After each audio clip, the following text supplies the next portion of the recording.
Olá, tudo bem? Então, estamos aí para mais um Drops, né? Um Drops nosso, aquilo que a gente pode falar que é importante para a atividade pericial, né? Nesse dia nós vamos falar um pouco aí sobre a questão do dano. O dano. Dano é um conceito jurídico importante e que aparece sempre nas ações, né? Dano, na verdade, é o mal, uma ofensa que acontece de alguém para com o patrimônio, com a honra, né? Esse mal que é feito, ele gera um prejuízo.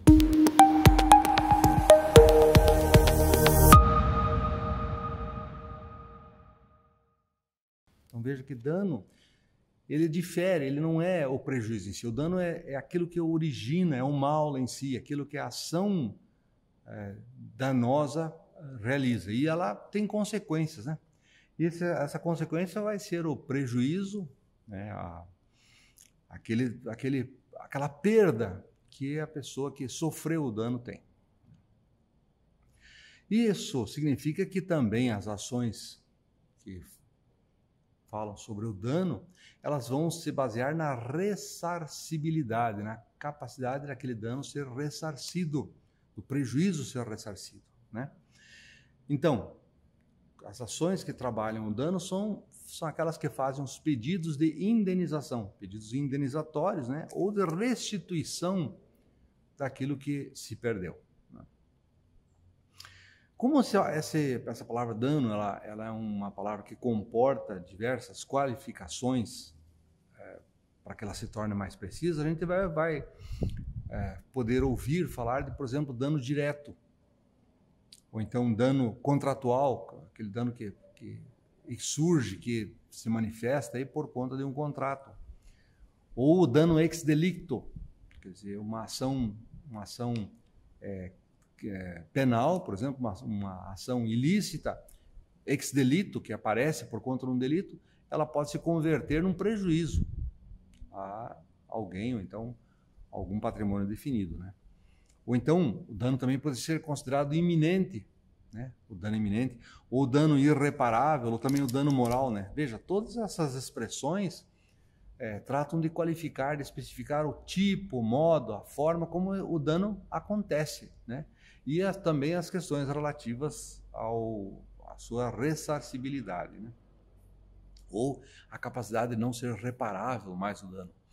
Imagine o dano mais ou menos assim, que uma pessoa vai e fala mal de alguém, né? Faz uma notícia má, essa notícia se espalha por todos os lugares. Então esse mal feito, ele gera um dano que depois é muito difícil de ressarcir, de reparar, né? E existem casos aí que a gente vai perceber que o dano gerado é muito grande.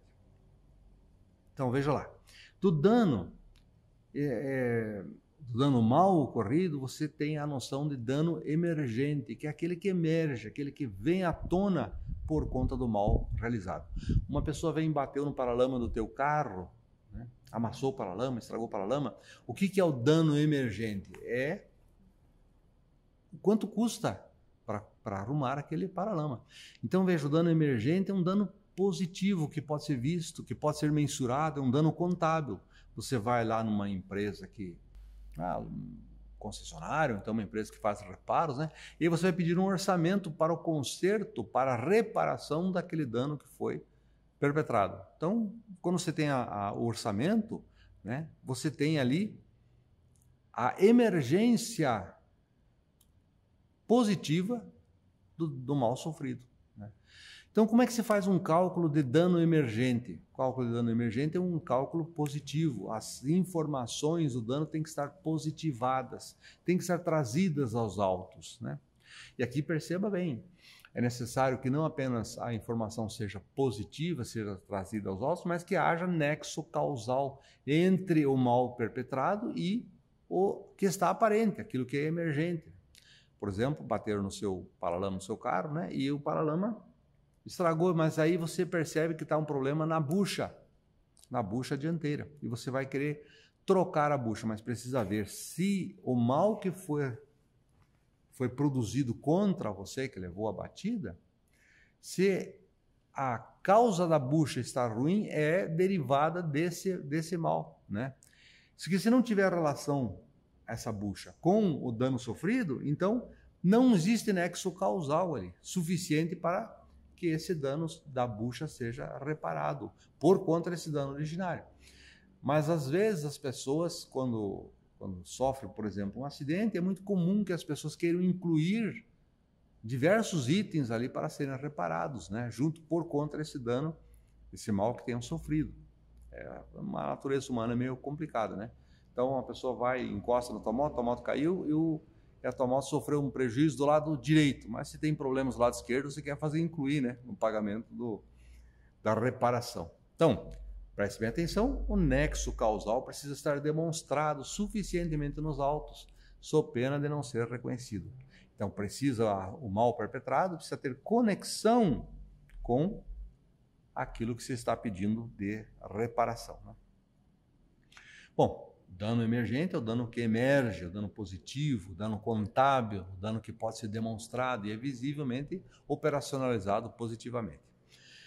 Ao lado desse dano emergente, é comum também existir o dano dos lucros cessantes ou prejuízos incorridos. Esses prejuízos não são positivos, eles não estão aparentes, eles não são que nem um paralama, mas são danos que impedem que os ganhos ou que a atividade que estava sendo realizada continue. Veja um exemplo, um dentista está caminhando numa calçada e vem uma pessoa de motocicleta, de carro, sei lá, e bate nessa pessoa, nesse dentista, e ele vai e quebra o braço. Tem que pôr pino e tal. Então veja bem, o dano emergente ali nesse caso seria os custos de reparação, né? Os custos médicos e tal, caso haja. E qual seria o lucro cessante? Se esse médico, esse dentista, não puder exercer a profissão dele de dentista durante 3 meses, então o lucro cessante vai se perguntar qual era a renda, qual era o lucro, qual era a aferição de dinheiro que esse dentista tinha em cada mês.